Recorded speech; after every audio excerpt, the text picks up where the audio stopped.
Have you ever experienced running into an angel on a day where you're needing a little bit of hope, you're needing a little bit extra faith, you're needing a little bit extra uplift to your day?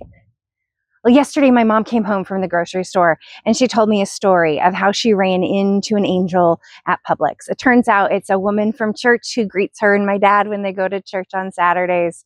And mom and her have never really had a good conversation. They've never had a chance to get to know each other.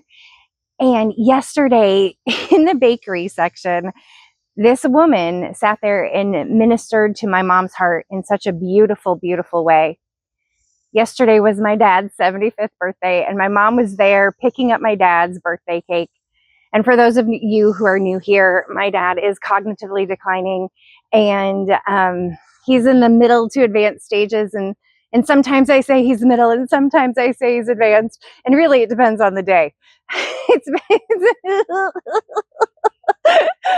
But yesterday it was one of those things where my mom and I had really put all this energy and effort into the idea of giving my dad the best 75th birthday that we could. And he had other plans. He had the plans of waking up on the grumpy side of the street and wanting to be argumentative and feisty verbally in the morning. And it was just hard. It was hard on our hearts because we wanted to give him a beautiful day, and we wanted to honor him with all of his simple pleasures. And instead, the morning kind of ended with hey, I think it's a really good idea if you go back to bed and get some more sleep. And as so often is true with any kind of cognitive decline, Alzheimer's, Parkinsonian dementia, TBIs, it's the same thing with traumatic brain injuries. It's the same thing with toddlers too. Anyways, none of us are good when we haven't slept. And so we just encourage when he gets in that state that, hey, I think it might be time to take a nap. And so we did that, and mom went off to the grocery store to pick up his cake, and she ran into this woman at church from church in the bakery section. And this woman and my mom sat there and they communicated about their lives. They both shared that they have husbands that are declining, and they both shared that they're in this very similar spot where all of a sudden mom was being heard, she was being seen, and it was really powerful because we moved here a little over 3 years ago to Florida from Colorado.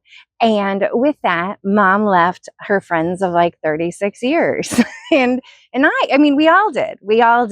And the reality of any kind of degenerative cognitive decline, whatever illness that you're facing as a caregiver, it doesn't mean that you have time to go out and make friends. Like, you just don't. We're in it, and there's no time to go make friends. And even though my mom and dad go to church weekly, the reality is that they don't have there's not the energy to be able to get involved in church and join a group and all those things. We're each other's support system, and we have extended family that are support system, and that's kind of where we're at. But mom had this moment with this woman, and they connected, and this woman invited mom to Bible study, and this woman really, really reached out to my mom. And in the midst of that, my mom came home so full. And this woman was just being herself. And she has no idea how she filled up my mom on a day when our hearts were kind of groaning because we wanted to give my dad this beautiful 75th birthday.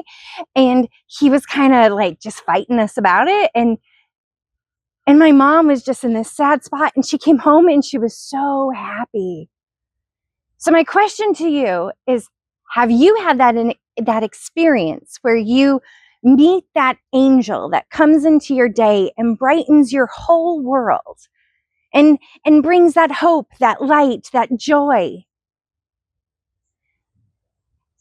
How did it make you feel? And in reverse, can you be that angel to somebody today? Can you be that person that goes out into the world and is just yourself? is that welcoming, kind, loving spirit that is open to have the conversations and interactions that God puts in front of you, because this woman was. And she shifted my mom's whole day. And my mom brought that shift home from the grocery store. And my dad woke up, and my dad, having had a nap, was in a much better spirit. And my mom, having been lifted, was in a much better spirit.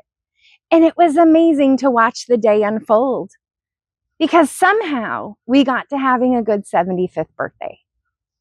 But really, truly, it came with help from God. It came with that help of God putting people in our path that helped bring our spirits up. I challenge you today to be that open vessel, whether it's giving or receiving. I challenge you to be open to being so joy-filled that you overflow onto other people. And on the days that you're lacking, allowing other people to let their joy overflow onto you and help you go into your day, whether it's caregiving, whether it's being parent, whether it's being normal person. Like, come on, let's get real. The world is hurting. And what we need is we need people to go out in the world and be open to what it is that God's going to do, and do with them or use them or to them, and receive. I encourage you to receive. I encourage you to be open. And I thank you for coming on this journey with me. Have a beautiful day. Go out and change the world.